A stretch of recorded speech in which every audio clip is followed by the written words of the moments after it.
Bonjour, bonjour à toutes et à tous, bienvenue sur KTV Kwezi FM le 106.9 pour un temps de parole en direct à la radio et à la télévision. Elle est avec nous, ça fait un petit moment qu'on l'a pas vue sur le plateau. Ravza, alors on était où Ravza?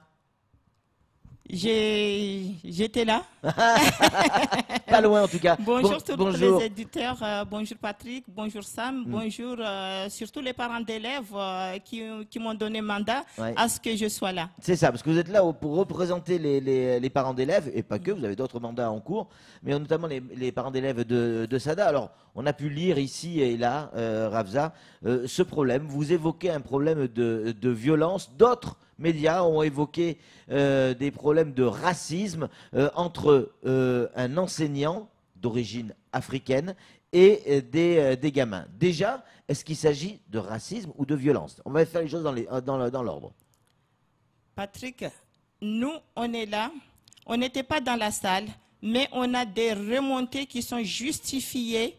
Je ne dirais pas qu'il y a eu de mots racisme parce que je n'ai pas entendu dire, mais ce qui a été dit, si aujourd'hui, cette sorte de maltraitance, parce que je considère ça de maltraitance, qui a été fait et de harcèlement moral qui a été fait vis-à-vis des enfants, tout peut se faire. Donc on parle bien de violence morale et pas de racisme. Déjà, ça permet de recentrer le débat. Qu'est-ce qui fait que vous estimez que cet enseignant est violent? Qu'est-ce qui s'est passé pour pouvoir dire qu'il est violent? En fait, ce qui s'est passé le 10 octobre, il y a les parents d'élèves, parce qu'il y a certains parents qui suivent très bien leurs enfants. Oui. Il y a eu des remontées des élèves vis-à-vis à leurs parents qui expliquaient la situation et le comportement de cette professeure de philosophie qui enseigne à terminale 1 et 2 et 3 au lycée de Sada. Et je rappelle que cette prof, il a été aussi enseignant à Kahani. Il est sorti de Kahani et on lui a muté à Sada. Donc, il est suivi de tout près par les parents d'élèves. Donc, une fois qu'il y a eu des remontées des parents d'élèves concernant le comportement, c'est-à-dire il utilisait des sanctions qu'aujourd'hui le Code de l'éducation ne permet plus de le faire. C'est-à-dire, il a donné des gros mots, il employait des gros mots. Quels gros mots, par exemple? Imbécile. Donc, ce ne sont pas des façons de faire. En tant que professionnel de l'éducation qui est là pour enseigner de bonnes méthodes, on donne des mauvais exemples. Quand même, c'est pas rassurant pour nous. Des lignes à recopier également? Oui, il y a eu des lignes qui ont été recopiées. Tout ça, la façon de faire. C'est-à-dire qu'en fait, il a demandé aux élèves, à un élève ou plusieurs élèves, de recopier 500 fois « je ne dérangerai pas ». Punition, ça s'appelle des punitions. On donne des punitions. Ravza, une question. Quand on voit certains gamins dans les écoles qui menacent les enseignants, quand on voit la délinquance et la difficulté qu'il peut y avoir dans certaines écoles, là, vous reprochez à un enseignant qui a dit à un gamin « imbécile ». Il n'y a pas que ça, Patrick. Parce que ça, c'est. Il n'y a pas que ça. Ok, ça peut être perturbant, mais il n'y a rien de très très grave. Punir un gamin de faire des lignes, bon, ok, la loi dit qu'il n'y a plus de punition, etc. C'est une sanction. C'est pas très très grave. Il doit y avoir autre chose, c'est pas possible. Il n'y a pas que ça. Patrick, ce sont des accumulations de propos, accumulations de faits qui a été fait, qui a fait parce que tous les jours, nos enfants nous disent que tel prof, nous avons mené des enquêtes par rapport aux 3 classes. On a les mêmes propos. Donc, cela explique bien qu'il y a une faute, il y a un truc qui est quelque part. Nous, on n'a pas défendu qu'un seul élève, mais on a défendu 3 classes quand même, il faut nous comprendre. 3 classes qui disent la même chose. Alors, cet enseignant a été inspecté par, je crois, le proviseur de Chirongui, qui est inspecteur également, et qui a eu des super notes. Donc, c'est pas un enseignant qui a des antécédents, qui par le passé, a déjà fait ce genre de choses. A priori, il est bien noté. Tu ne juges pas quelqu'un que tu ne le connais pas. Donc, je te tutoie, excusez-moi. Non, mais tu peux. Non, mais c'est vrai qu'il a été noté par un inspecteur.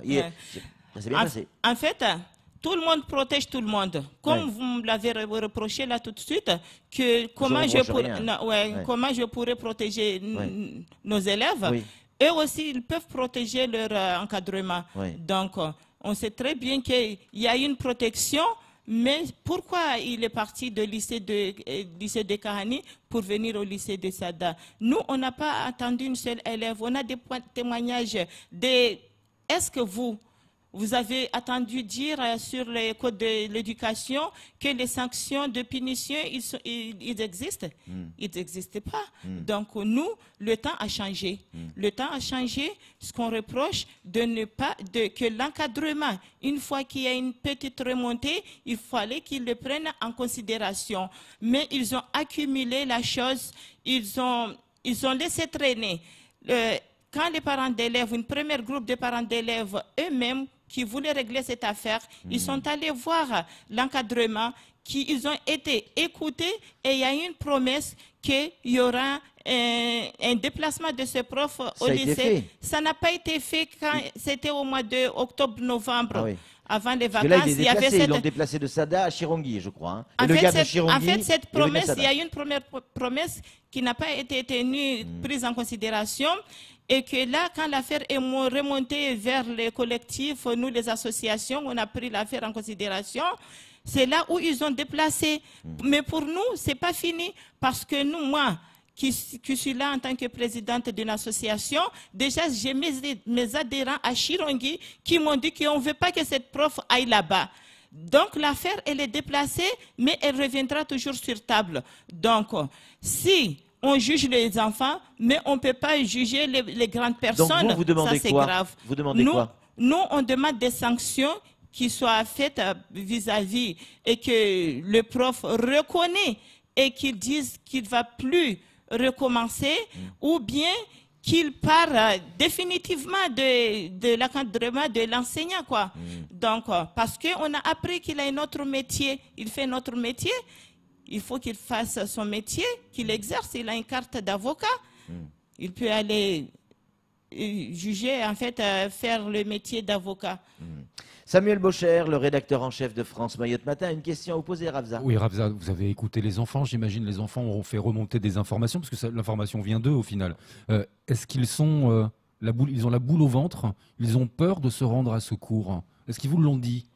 Oui. En fait, nous, ce qu'on est en train de dénoncer, c'est la psychologie de l'enfant. C'est ça, parce qu'il y a un traumatisme là. Hein. Oui, il y a un traumatisme parce que de mon métier, moi, je travaille avec les enfants. Donc, je sais que la psychologie, si je suis là, c'est pour justement dénoncer cette maltraitance qui est liée aux psychologies de l'enfant. Ils se sont traumatisés, les enfants, sincèrement. On parle de gamins qui sont, qui sont sortis de la classe. Qui sont victimes. Et qui ont peur à chaque instant qu'ils soient sanctionnés. Oui, qu'ils soient sanctionnés. Même pour te poser une question, Samuel, on est où? Vous me faites sortir au dehors, c'est quand même grave, c'est pas professionnel. Donc, nous, on est là pour dénoncer que les enfants sont en train de subir une sorte de la psychologie qui reste à long terme, qui va rester à long terme pendant tout au long de leur éducation. En fait, parce que si les séquelles psychologiques, on a du mal à les faire sortir. Et on sait très bien que sur le code de l'éducation, normalement, il devait avoir des médecins qui n'existent pas dans les établissements. Non, il n'y en a pas. Il n'y en a que 2 sur l'ensemble de l'éducation. Ouais. Donc, aujourd'hui, c'est de ça, nous défendons ces élèves-là. Je pense que le lycée de Sada, puisque le prof il est déplacé, les enfants de Sada, les élèves de Sada, ils seront tranquilles. Mais les autres, on n'a pas pensé aux autres. C'est pas de cette façon qu'on devait faire. Hier, on a eu des échanges. Il y a le conseil départemental, M. Nomani, qui était venu avec le directeur de cabinet à Sada pour écouter. Ils ont même, eux, sur table, ils ont appris que le prof était déplacé. Il a employé des propos très déplacés. Ils ont reconnu les erreurs qui ont été faites. Mais nous, aujourd'hui, nous sensibilisons les parents d'élèves, aujourd'hui, sans oublier, à Sada. Il y a un goma. Vous savez, un goma? C'est un goma.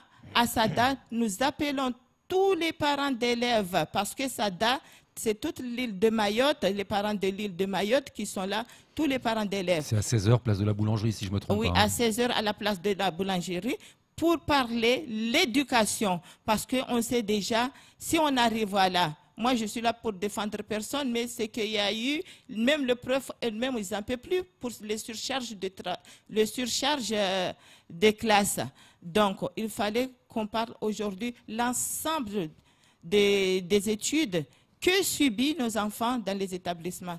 Surcharge de classe, il y a aussi la sécurité de nos enfants, il y a aussi le comportement de profs, il y a aussi le rôle des délégués des parents. En particulier, on appelle tous les délégués élus, nous lui demandons de venir assister parce qu'on a des informations à les faire passer en tant que délégué des parents d'élèves.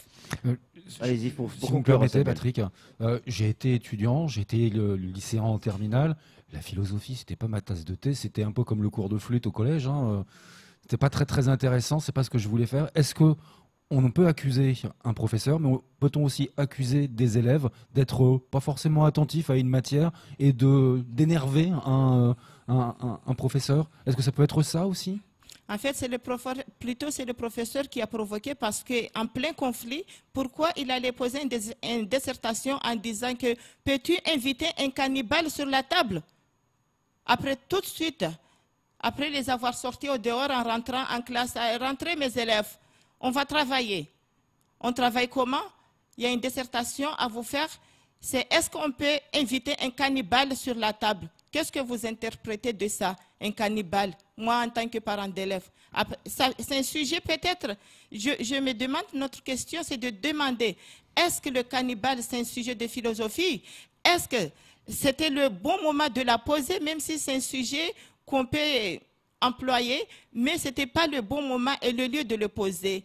Il fallait qu'il y ait un temps apaisé pour pouvoir travailler sur ce sujet-là. Donc, on a vu qu'il y avait des provocations, de mauvais comportements, de manque de respect vis-à-vis de ces élèves, vis-à-vis de nous les parents. Nous avons eu, les parents d'élèves ont eu des formations parce que nous, la CCF, on a envoyé une formateur qui était en déplacement à Mayotte pour former tous les parents d'élèves. Donc, ils ont eu une formation, ils connaissent leur rôle. Merci beaucoup, Ravza. On rappelle, il y a ce rassemblement aujourd'hui à 16h, place de la Boulangerie, à Sada. Hein? Merci d'être venu, Ravza, sur notre plateau et d'avoir répondu à nos questions. C'est tout pour ce temps de parole. Tout de suite, la suite de nos programmes. Merci Patrick, merci Sam, merci Mayotte.